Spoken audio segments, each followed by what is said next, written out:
මෙතෙක් දුරට ඔබ ප්‍රගුණ කළේ අතීත කාලයෙන් වාක්‍යයක් ගොඩනගන අයුරු සහ ප්‍රශ්නයක් අසන අයුරුයි.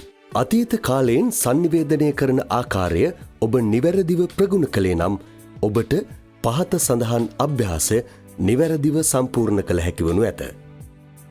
එම අභ්‍යාසය සම්පූර්ණ කර ඔබේ දැනුම ඔබම ඇගයීමට ලක් කරගන්න.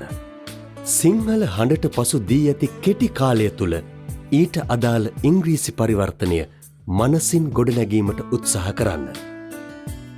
ඔබ මනසින් ගොඩනැගූ වාක්‍ය නිවැරදිව ඇසෙන වාක්‍ය සමග සසඳා බලන්න. ඊට අමතරව හැකි සෑම විටම පොතෙහි ඇති අභ්‍යාසයේද සම්පූර්ණ කිරීමට උත්සාහ කරන්න. ඔහු වැඩ කරමින් හිටියා මාධ්‍යවේදියෙකු ලෙස. He was working as a journalist.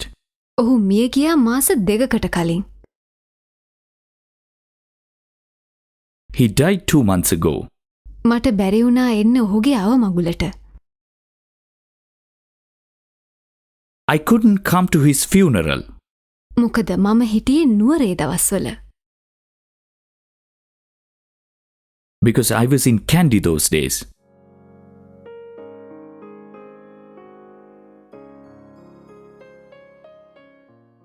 ඔහු මාධ්‍යවේදියෙක් වී හිටියද? Was he a journalist? ඔහු මාධ්‍යවේදියෙකු වී හිටියා. Yes, he was a journalist. ඔහු වෛද්‍යවරයෙකු වී සිටියේ නැද්ද? Wasn't he a doctor? නෑ, ඔහු වෛද්‍යවරයෙකු වී හිටියේ නෑ.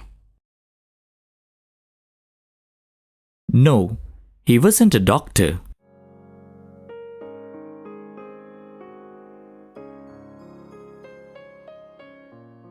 ඔහු මිය ගියාද? Did he die? ඔහු මිය ගියා. Yes, he died. කවදද ඔහු මිය ගියේ? When did he die? ඔහු මිය ගියේ මාස 2කට කලින්. He died 2 months ago.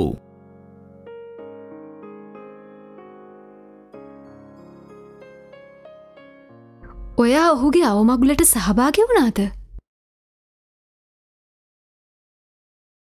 Did you attend his funeral?